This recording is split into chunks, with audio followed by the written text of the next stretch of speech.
Adrian Blake was on his knees in the rain, his $1,000 suit soaked through, mud streaking across his face. The photographer's cameras flashed like lightning around him, capturing every humiliating second. His hands trembled as he reached toward the woman standing before him, the woman he'd thrown out of his life 3 months ago. "Elena, please," he choked out, his voice breaking. "Please just look at me." She stood there, her worn coat wrapped tight against the cold, tears mixing with raindrops on her cheeks. The billionaire everyone envied was begging, and the world was watching. But how did it come to this? How did Adrian Blake, the man who had everything, end up destroying the one thing that actually mattered? 3 months earlier, Adrian's life was a carefully constructed monument to success. His penthouse overlooked the glittering skyline of Manhattan, floor-to-ceiling windows offering a view that cost more than most people earned in a lifetime. Every morning he woke at 5, worked out in his private gym, and was at his desk by 7. Blake Industries didn't build itself into a tech empire by accident. It took discipline, ruthlessness, and an absolute refusal to let emotions cloud judgment. Adrian had learned that lesson early. His father had taught him that sentiment was weakness, that people would use your feelings against you if you let them. So Adrian didn't let them. He didn't let anyone close enough to matter. His staff knew to keep their distance. They performed their duties with quiet efficiency, invisible unless needed. That was how Adrian preferred it: clean, simple, transactional. Elena Rodriguez had been working at the Blake penthouse for 2 weeks before Adrian actually noticed her. Not because she was incompetent, quite the opposite. She was so efficient, so naturally good at her job, that she seemed to disappear into the background of his perfectly ordered life. It was a Thursday morning when everything shifted.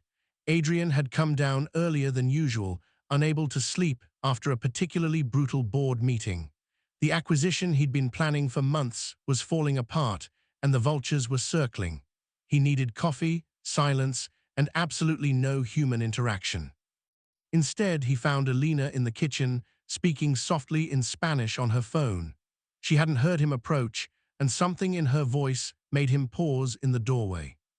"No, Miguel Escachame, the treatment is going to work. Dr. Chen said the new medication is showing promise." Her voice cracked slightly. "I know you're scared, Hermanito. I'm scared too, but I'm not giving up on you, okay? Never." She was quiet for a moment, listening, and then she laughed. It was the saddest, bravest sound Adrian had ever heard.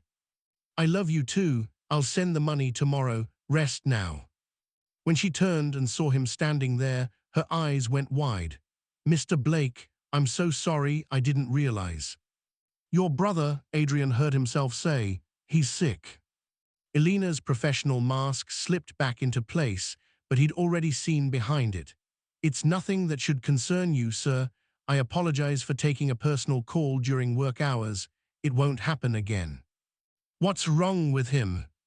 She hesitated, clearly uncomfortable.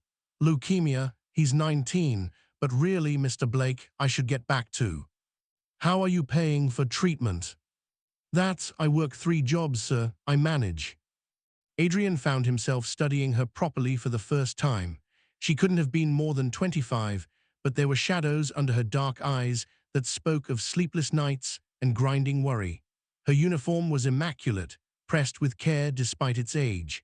Everything about her suggested someone fighting a battle the world couldn't see. 3 jobs, he repeated. "When do you sleep?" "Sleep is a luxury, Mr. Blake." She smiled, but it didn't reach her eyes. "Some of us can't afford luxuries." There was no bitterness in her voice, just simple fact. Something about that directness unsettled him more than anger would have. "Make the coffee," he said finally, "and take your personal calls in the staff room in the future." "Yes, sir. Thank you, sir." But as she moved past him to start the coffee machine, Adrian caught the faint scent of jasmine and something indefinably warm. For the rest of the day, he couldn't stop thinking about that phone call, about the way her voice had broken when she'd said she was scared too. It annoyed him intensely. Over the following weeks, Adrian found himself paying attention to details he'd never noticed before. Elena arrived exactly at 6 every morning, never a minute late despite working until midnight at her second job.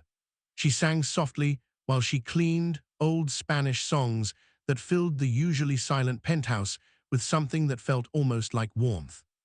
She left his coffee exactly how he liked it, remembered every preference without being told twice, and somehow anticipated needs before he voiced them. But it was the small things that got under his skin. The way she'd placed a bookmark in the novel he'd abandoned on the coffee table, carefully marking his page. How she'd bought fresh flowers for the entryway with her own money because she'd noticed the previous arrangement had died.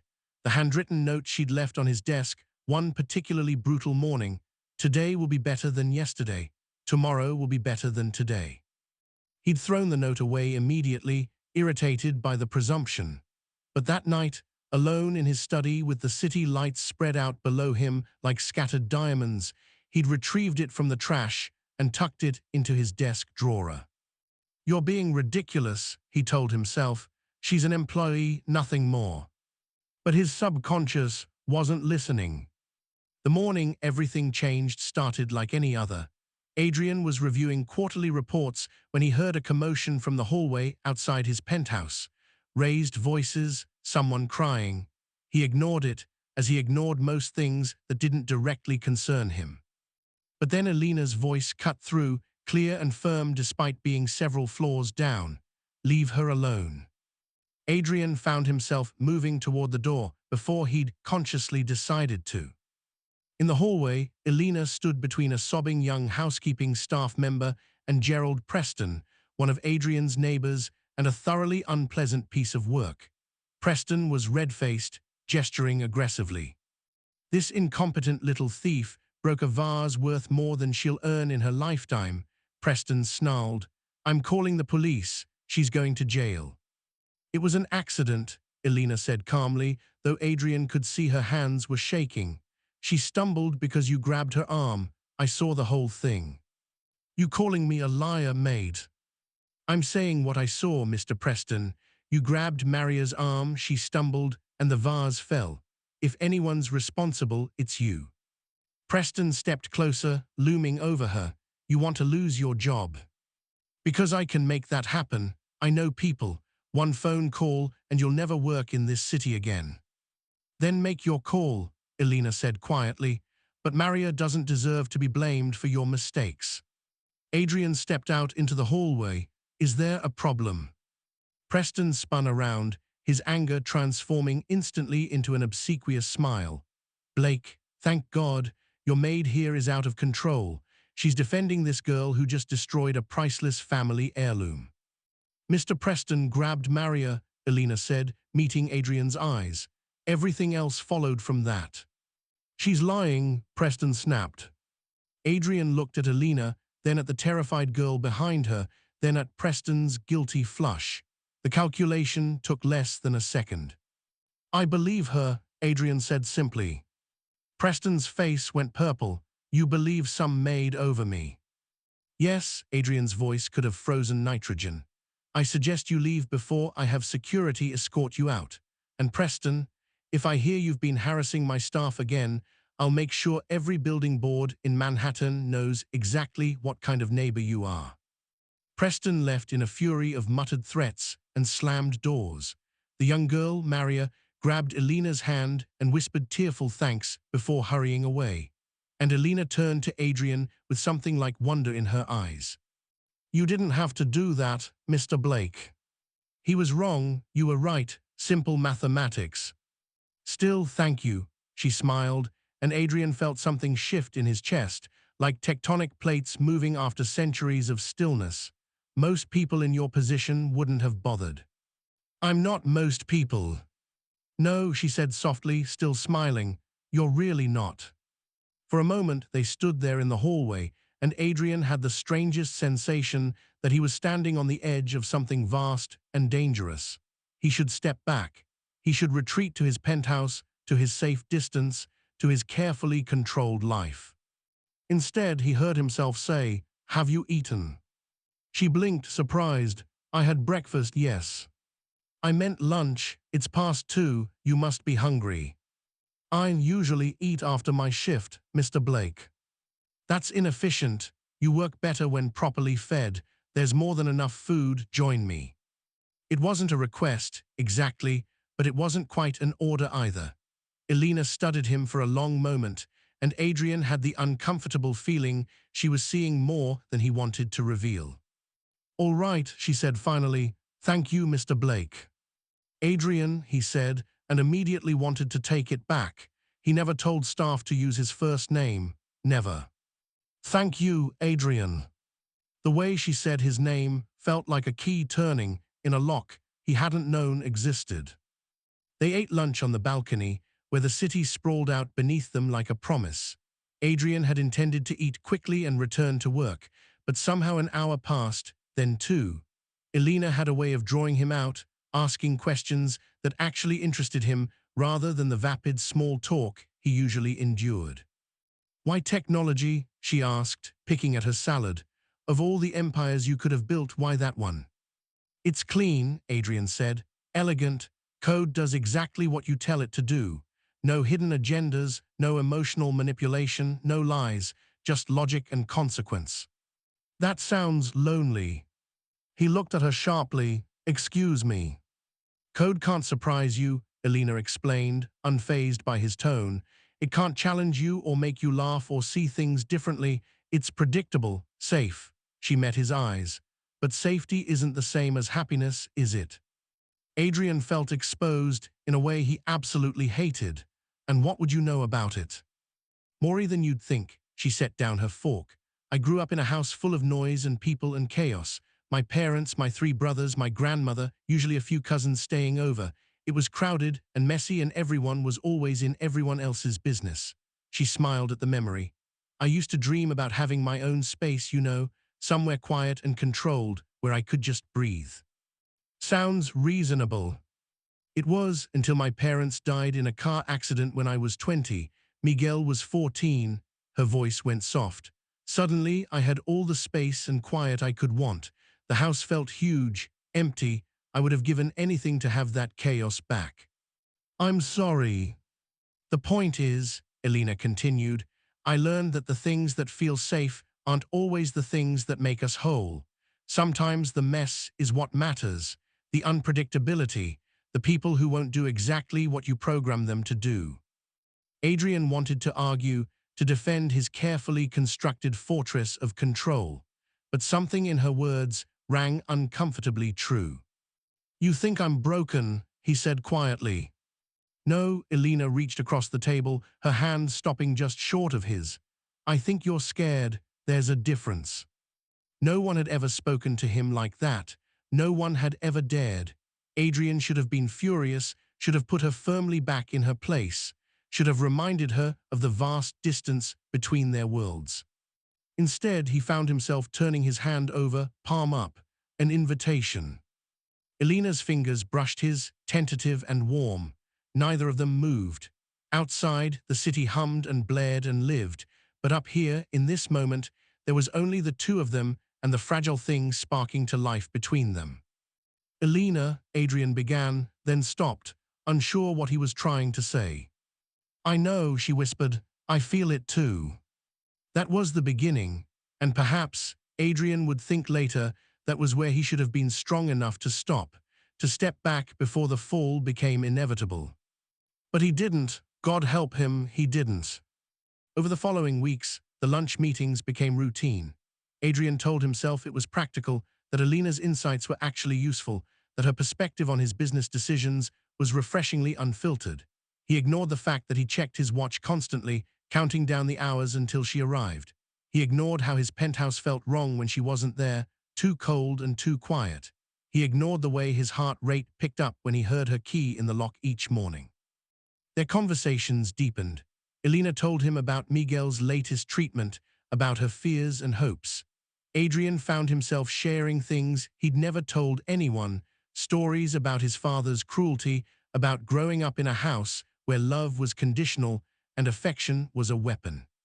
"He used to give me puzzles," Adrian said one afternoon, staring out at the city. "Impossible ones. Then he'd watch me struggle for hours before showing me the solution. Every time he'd say the same thing, 'If you can't figure this out, how can I trust you to run Blake Industries?' I was 8 years old." Elena's hand found his. That's abuse, Adrian. That's preparation, he corrected automatically, then paused. At least, that's what I told myself. That he was making me stronger, teaching me not to rely on anyone. He taught you not to trust anyone, Elena said gently. There's a difference. Trust isn't weakness, it's courage. Is that what this is? Adrian turned to face her, his free hand coming up to brush a strand of dark hair from her face. Courage. I don't know what this is, she admitted, but she didn't pull away. But I know I've never felt it before. They were standing too close now, close enough that Adrian could see the gold flecks in her brown eyes, close enough to feel the warmth of her breath. We shouldn't, he said, but his hand was already cupping her cheek. I know. It's complicated. I know that too. Elena. She kissed him. It was soft and brief, and it destroyed every defense Adrian had spent 35 years building. When she pulled back, her eyes were bright with tears. Sorry, she whispered. I shouldn't have. Adrian pulled her back, kissing her properly this time, deeply, pouring everything he couldn't say into that contact. Years of loneliness, walls crumbling, the terrifying free fall of actually feeling something. When they finally broke apart, both breathless, Elena laughed shakily. This is a terrible idea. The worst, Adrian agreed, but he was smiling. Actually smiling, the kind of smile that reached his eyes and made his face ache from unfamiliar muscles. Your board would have a collective heart attack. Probably. The media would destroy us both. Almost certainly. So what do we do? Adrian pulled her close, resting his forehead against hers. We figure it out together. It was a promise he would fail to keep in the worst possible way. For 6 weeks, they existed in a bubble. Adrian and Elena were careful, discreet. She still arrived as his maid, still maintained professional distance when anyone else was around. But the moments they stole, those precious hours when the world fell away, were unlike anything Adrian had ever experienced. Elena made him laugh. Actually laugh, not the polite chuckle he'd perfected for business dinners, but real, gasping, helpless laughter.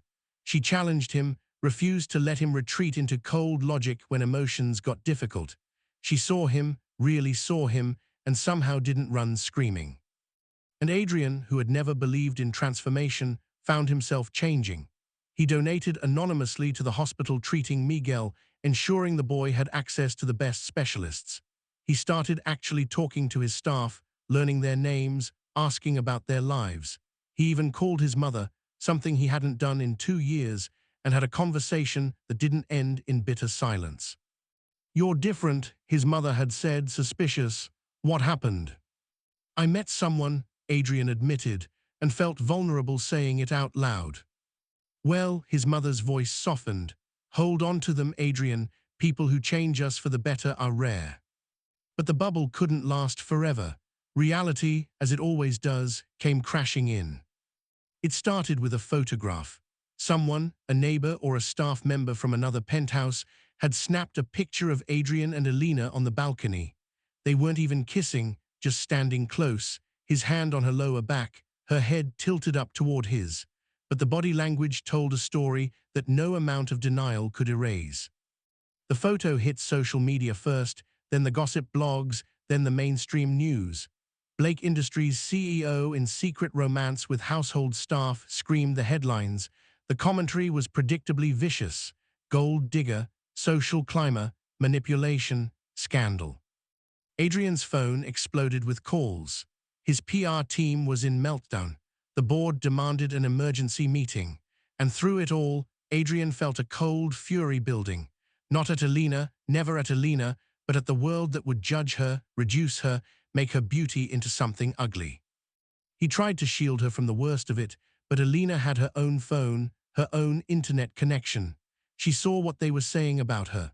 When Adrian found her in the bedroom they now secretly shared, she was crying silently, scrolling through comment after vicious comment. They don't even know me, she whispered. They've decided who I am based on a photograph. I'll fix this, Adrian said, pulling her into his arms. I'll make a statement, explain. Explain what? Elena pulled back, wiping her eyes. That you're dating your maid, that the big, important billionaire fell for the help. Adrian, there's no version of this story where I come out looking like anything but a scheming opportunist. Then they're wrong. It doesn't matter if they're wrong, it's what they believe that matters, and they believe I'm using you. I don't care what they believe. But Elena looked at him with sad, knowing eyes. Yes, you do. You care about your company, your reputation. You care about Blake Industries and everything you've built. And I care about you too much to let me destroy it. You're not destroying anything. Not yet, she touched his face gently. But I will. This is just the beginning, Adrian. It's going to get worse. The media will dig into my past, find every mistake, every vulnerability. They'll interview people who barely knew me and print whatever sells papers. And eventually, your board will give you an ultimatum, me or the company. I choose you. You say that now. I choose you, Adrian repeated fierce. Elena, I love you. Do you understand? I love you. I didn't think I was capable of it, but you proved me wrong. You proved me wrong about everything, so let them talk. Let them judge. I don't care. I love you too, Elena said, and her tears fell faster. That's why I'm scared, because love isn't enough when the whole world is against you. It should be, but it's not. They held each other as the storm raged outside, and Adrian truly believed that love would be enough, that together they could weather anything. He was wrong. The board meeting was a bloodbath. 12 men and women sitting around a mahogany table, looking at Adrian like he'd betrayed everything they'd built together. His CFO spoke first, her voice cold and professional. The stock price has dropped 6% since the story broke. Our investors are nervous. Our partners are concerned. And frankly, Adrian, your judgment is being questioned. My personal life is not the board's concern, Adrian said evenly. It is when it affects company performance, she countered. This woman. Her name is Elena. This woman, she continued, ignoring him, is a PR nightmare. Her brother's medical bills alone raise questions about gold-digging motives. The optics are terrible. You're the face of Blake Industries. You can't afford this kind of scandal. What exactly are you suggesting? The board members exchanged glances. His COO cleared his throat. End the relationship. Publicly, make it clear it was a brief mistake, that she took advantage of your isolation. We'll provide her with a generous severance package and an NDA. She disappears. We rebuild, simple. No. Adrian. I said no. His voice could have cut diamond. Elena is not a mistake. She's not some problem to be managed. And I'm not throwing her away to appease investors who'll forget about this in a month anyway. It's not just investors, his COO said quietly. It's clients, partnerships. We've had 3 major deals put on hold pending clarity on leadership stability. That's code for get your house in order or we walk. You're risking billions, Adrian, not just your billions, but everyone in this company. Every employee whose livelihood depends on Blake Industries staying strong. That struck home. Adrian thought of the thousands of people working for him, the families depending on their paychecks, the innovations that would die if the company weakened. Give me a week, he said finally. Let me handle this my way. You have 48 hours, his CFO said. After that, we are calling an emergency shareholder vote on your leadership.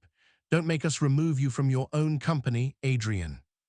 Adrian left the meeting feeling like the walls were closing in.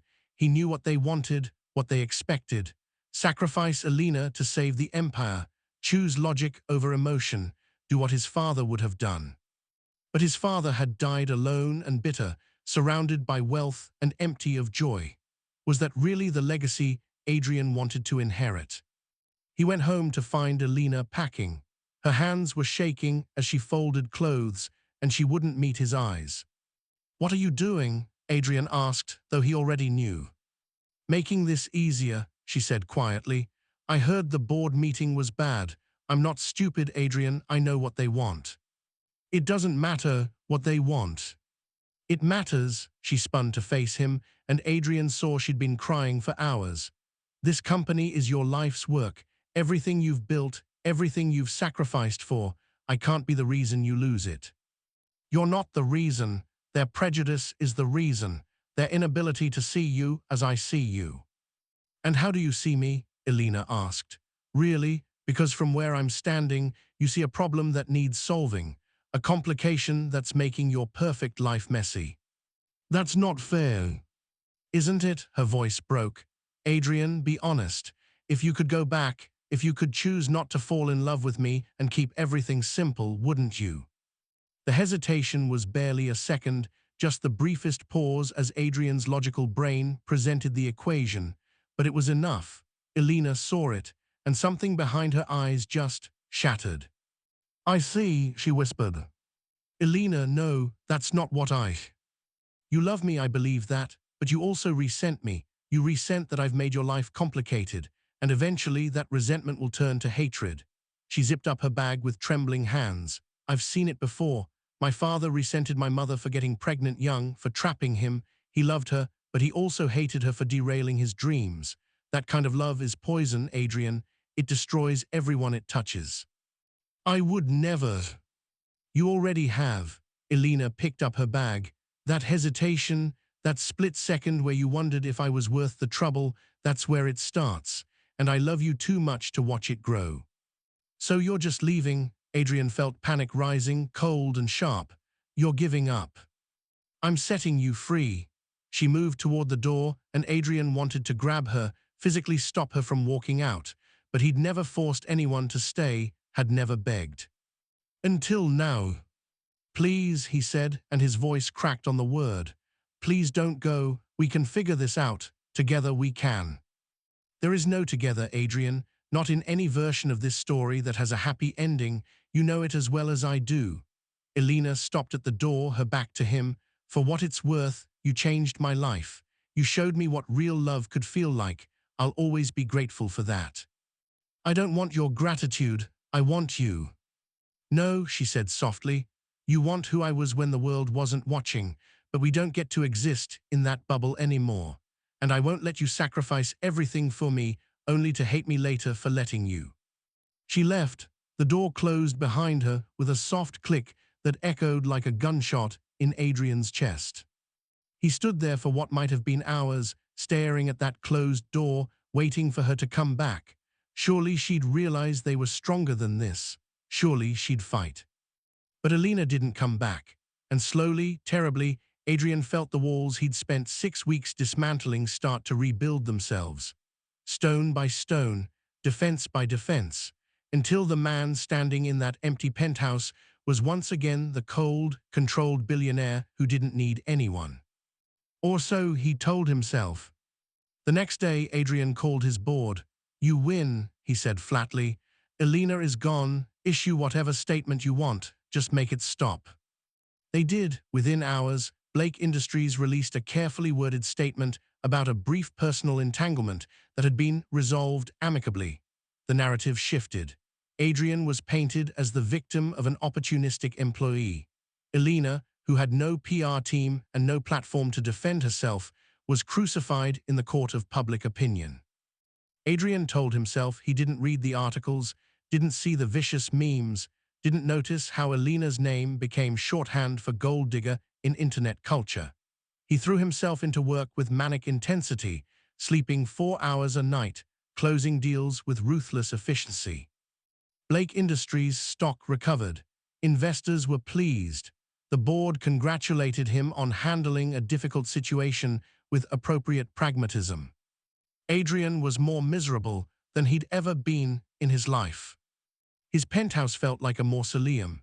Every surface reminded him of Elena, the balcony where they'd shared lunch, the kitchen where she'd sung, the bedroom that still smelled faintly of jasmine and warmth. He hired a new housekeeper, a no-nonsense woman in her 50s who never spoke unless spoken to and never once made him laugh. Perfect, professional, soul-crushing. Weeks passed, then a month. Adrian went through the motions of his life, but it was like watching himself from outside his body. He closed a major acquisition that should have felt triumphant. Instead, he felt nothing.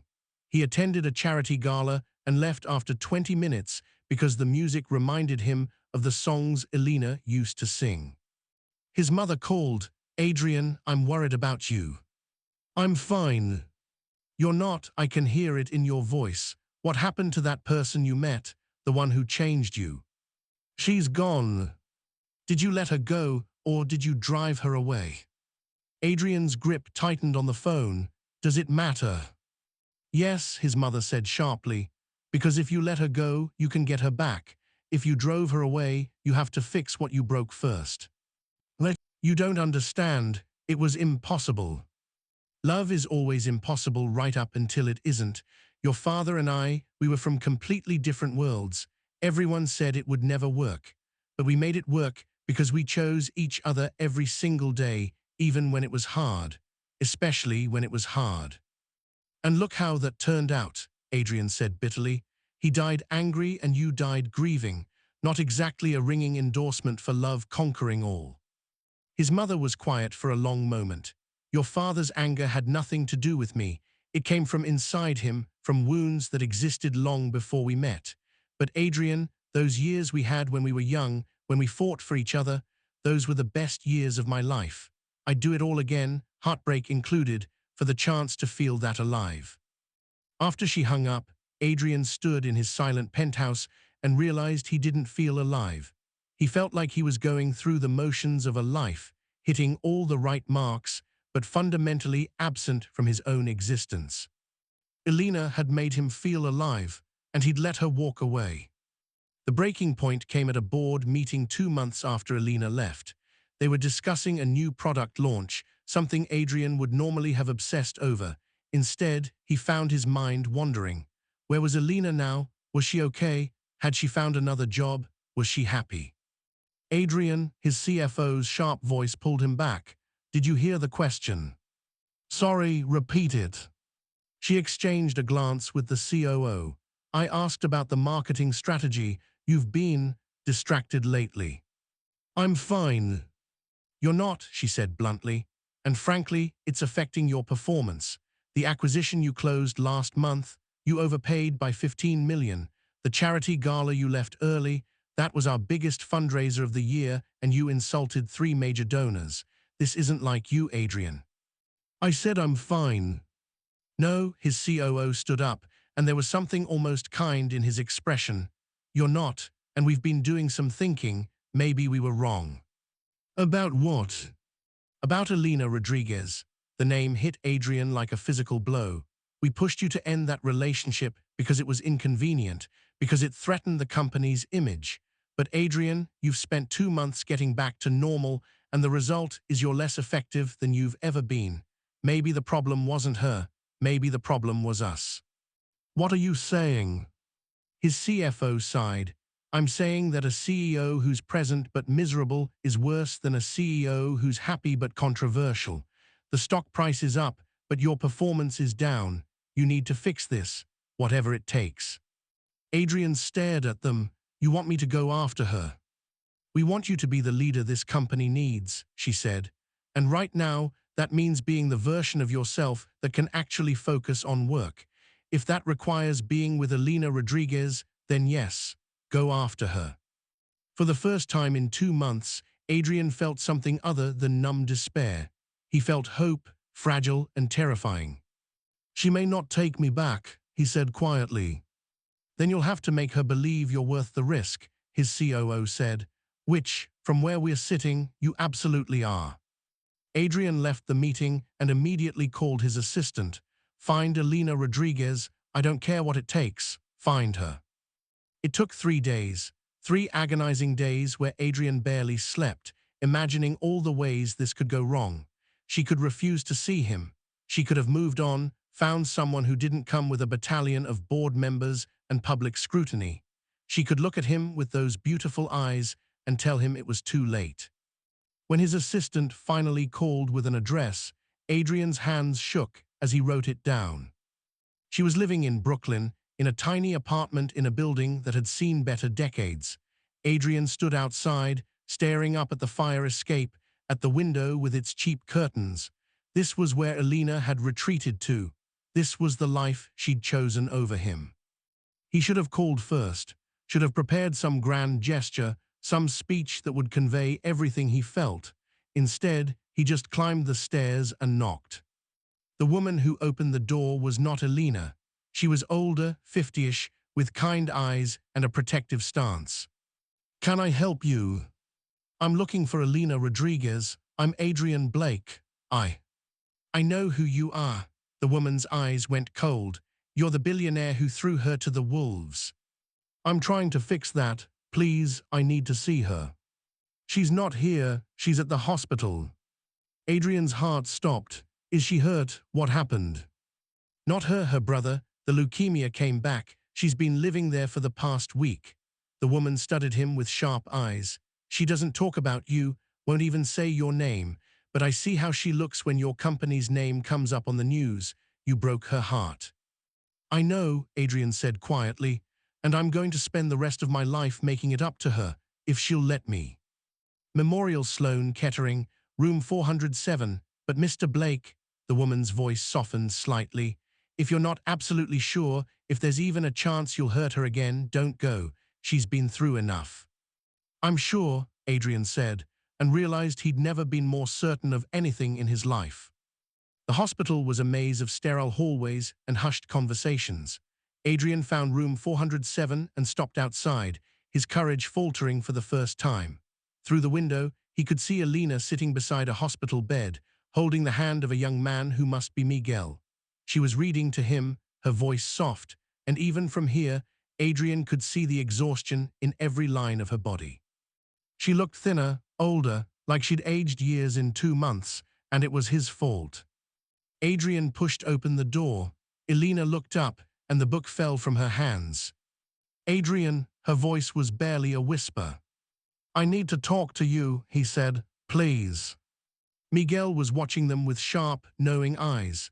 "You're the guy," he said, "the one who hurt my sister." "Yes." "Good." Miguel settled back against his pillows. "Then you can explain to me why I shouldn't have Elena call security." "Miguel," Elena started. "No, it's okay." Adrian moved closer, his eyes never leaving Elena's face. "He's right to protect you. I hurt you. I let the world hurt you. And I've spent 2 months being the person everyone told me I should be, and it's been the worst 2 months of my life." "Adrian, this isn't the time," Elena began, but he couldn't stop now. If he stopped, he'd lose his nerve. "I was wrong about everything. I told myself I was protecting the company, protecting my employees, being logical and responsible. But the truth is I was just scared. Scared of what loving you meant. Scared of being vulnerable. Scared of choosing happiness over control." His voice cracked. "And I hurt you because of that fear. I let you walk away because I was too much of a coward to fight for what we had." "You think you can just show up here and say pretty words and everything's fixed?" Miguel demanded, sitting up straighter despite his obvious weakness. "You let them destroy her reputation. Do you know what the past 2 months have been like for her? People recognize her on the street. They say horrible things. She lost 2 of her 3 jobs because the employers didn't want the controversy. And through all of it, she never said a bad word about you. She protected you, even when you didn't protect her." Adrian felt like he'd been punched. "Elena, I didn't know." "How would you know?" Elena's voice was flat, emotionless. "You never called, never checked. You just went back to your perfect life and left me to deal with the fallout." "There is no perfect life without you in it." Adrian took another step closer. "Every morning I wake up, and the first thing I think is I need to tell Elena about this. Every success feels hollow because you're not there to share it. Every moment of every day I'm aware of this absence, like I'm missing a limb." "That's not love, Adrian. That's dependency." "No, it's love. Real, messy, terrifying love. The kind that doesn't fit into spreadsheets or strategic plans. The kind that requires me to be brave instead of just smart." He was close enough now to see the tears gathering in her eyes. "I love you, Elena, not the version of you that fit conveniently into my life, not the maid who made everything run smoothly. I love you, the woman who sings while she works and sees the best in people and makes me want to be better than I am. The woman who spent the past week living in a hospital room because her brother needs her. The woman who's stronger and braver than anyone I've ever known." "Stop," Elena whispered, but the tears were falling now. I can't because I've been stopping for 2 months and it's been killing me. So I'm here and I'm fighting for you, for us, for the life we could have if you're brave enough to give me another chance. Miguel was watching them with an expression Adrian couldn't quite read. What about your company, your board, all those people who made her leave in the first place? The board approved this trip, Adrian said, not taking his eyes off Elena. They realized what I should have known all along, that I'm a better CEO when I'm with Elena than when I'm without her. As for everyone else, they can adjust. And if they can't, if choosing Elena means losing Blake Industries, then I lose Blake Industries. You don't mean that, Elena said. Try me. Adrian finally closed the distance between them, kneeling beside her chair. I spent 35 years building that company. It's impressive, it's valuable, it's everything I thought I wanted. But Elena, you made me laugh. Real, genuine laughter. You made me feel things I didn't think I was capable of feeling. You made me human. That's worth more than all the companies in the world. Adrian. I know I don't deserve another chance. I know I hurt you in ways that can't be easily forgiven, but I'm asking anyway, because the alternative is spending the rest of my life wondering what if I'd been braver, what if I'd fought harder, what if I'd chosen love over fear? His hands were shaking as he reached for hers. Please, Elena, let me prove I've learned. Let me show you that I can be the man you deserve. Elena was openly crying now, her face a war between hope and heartbreak. You really hurt me. I know. You made me feel like I wasn't worth fighting for. You are God, Elena. You are worth every fight, every sacrifice, every risk. I was just too blind to see it. Miguel cleared his throat. Elena, can I talk to you alone? Elena wiped her eyes and leaned close to her brother. They spoke in rapid Spanish, too quiet for Adrian to hear.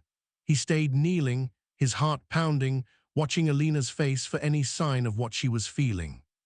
Finally, Miguel looked at Adrian. She's going to give you another chance, but I'm not as forgiving. Despite his weakness, Miguel's voice carried weight. You hurt my sister again, and I don't care how many billions you have. I will make your life hell. Understood? Understood, Adrian said seriously. And for what it's worth, your treatment is fully covered. I set up a fund 2 months ago. The best doctors, the best care, whatever you need. We don't want your charity, Miguel said sharply. It's not charity, it's family taking care of family. Adrian met the young man's eyes. If Elena gives me another chance, you're my family now. That means I take care of you, non-negotiable. Miguel studied him for a long moment, then nodded slowly. Okay, but I'm holding you to that promise about making your life hell. I wouldn't expect anything less. Elena stood up and Adrian rose with her. They stood there, inches apart, and Adrian could see every emotion playing across her face. Fear, hope, love, doubt. I'm scared, she whispered. Me too. What if it doesn't work? What if the world is too much? Then we'll figure it out together. No more running, no more letting fear make our decisions, just you and me, facing whatever comes. Adrian cupped her face gently, thumbs brushing away her tears. I love you, Elena Rodriguez, and I'm done pretending the world matters more than you do. I love you too, she breathed. I never stopped. Even when I hated you, I loved you. So is that a yes? Will you give me another chance? Elena's smile was watery but real. You're going to have to work for it. No more running away when things get hard. No more choosing the easy path over the right one. I'm done with easy. Easy is boring. Easy is lonely. Adrian pulled her closer. I want complicated and messy and real. You're going to regret saying that, Elena warned, but she was smiling. Never. She kissed him then, soft and sweet and full of promise. When they broke apart, Miguel was making exaggerated gagging sounds. Okay, that's enough romance for a cancer patient. Can someone get me some food that isn't hospital jello? They laughed and Adrian felt something in his chest unclench. This was what he'd been missing, not just Elena, but this sense of belonging, of family, of home. The road ahead wouldn't be easy. There would be press conferences and public statements. There would be people who judged them, who questioned Elena's motives, who couldn't understand why a billionaire would choose a former maid. Adrian's social circle would shrink dramatically. Some partnerships might suffer. The fairy tale they'd been living had crashed hard into reality. But as Adrian sat in that hospital room, Elena's hand in his, while Miguel told embarrassing stories about her childhood, he realized something crucial. The fairy tale had been a lie. This, the messy reality of loving someone with complications and baggage and real problems, this was the truth. And the truth was so much better than fantasy. Over the following weeks, Adrian did exactly what he'd promised. He fought. He held a press conference and told the world in clear, unequivocal terms that Elena Rodriguez was the woman he loved. He didn't apologize for it. He didn't minimize it. He simply stated the facts and dared anyone to challenge him. The response was mixed. Some people praised his honesty. Others continued to criticize. But slowly, gradually, a new narrative emerged. Stories about Elena's dedication to her brother, about her work ethic and kindness, about the scholarship fund Adrian had established in her name for young people supporting sick family members. It helped that Elena refused to play the victim. When reporters ambushed her outside the hospital, she handled them with grace and dignity. When a particularly nasty tabloid tried to paint her as a gold digger, she laughed and pointed out that she'd fallen in love with Adrian before she knew he was rich. "I thought he was just a very demanding client with excellent taste in coffee," she told one interviewer, and the clip went viral. Suddenly, Elena wasn't a cautionary tale. She was relatable, human, real. The day Miguel was declared in remission, Adrian took Elena to the rooftop of his building. The city sparkled below them, a million lights in the darkness. "I have something for you," he said, pulling a small box from his pocket. Elena's eyes went wide. "Adrian." "It's not what you think." "Well, it is, but not yet. Open it." Inside was a key, simple, unadorned, slightly worn. "Is this?" "The key to my penthouse, but more than that." Adrian took her hands. "It's a promise. This is your home now if you want it, not as an employee, not as a guest, as an equal partner. I'm not asking you to marry me yet because I want to do this right. I want us to build a foundation that's stronger than passion or impulse, but I am asking you to build a life with me. Here in this city, in this world we're creating together." Elena's fingers closed around the key. "What about your board, your investors?" "They're adjusting, and the ones who can't, they're welcome to leave. I'm done letting other people dictate my happiness." He pulled her close. "So what do you say? Will you come home?" "Yes," Elena whispered. "Yes, yes, yes." They stood there under the stars, and Adrian thought about how far they'd come. From that first morning, when he'd heard her on the phone with Miguel, through the pain of separation, to this moment of choosing each other completely. It wasn't a fairy tale ending. It was better. It was real. 6 months later, Adrian proposed properly, not on a rooftop or in some expensive restaurant, but in the kitchen of their penthouse, while Elena was singing and making breakfast. He got down on one knee right there, between the refrigerator and the stove, and asked her to marry him with tears streaming down his face. She said yes before he even finished the question. The wedding was small, intimate. Miguel was Adrian's best man, much to everyone's surprise. Elena's grandmother cried through the entire ceremony. Adrian's mother told Elena she was the best thing that ever happened to her son. And as Adrian slipped the ring onto Elena's finger, he realized something profound. He'd spent his whole life chasing success, building empires, proving his worth through achievements. But the greatest thing he'd ever done, the thing he was most proud of, was learning to love, learning to be vulnerable, learning that strength wasn't about control, but about having the courage to let someone in completely. "I love you," he whispered as they swayed together during their first dance. "I love you too," Elena replied, "even when you're being an impossible, controlling billionaire. Especially then. Especially then." They laughed, and somewhere in the back of Adrian's mind, he heard his father's voice telling him that sentiment was weakness. But his father had been wrong about so many things. Love wasn't weakness. It was the bravest thing a person could do. And Adrian Blake, billionaire, CEO, and former emotional fortress, had finally learned that some things were worth more than all the money in the world. Things like laughter, like partnership, like coming home to someone who saw you completely and loved you anyway. Like Elena, singing in the kitchen at dawn, turning their penthouse into a home.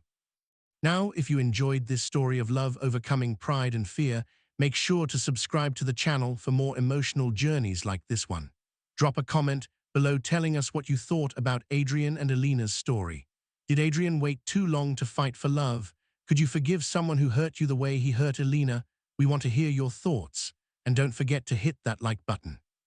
It helps us bring you more stories about love, redemption, and the courage it takes to choose happiness over fear.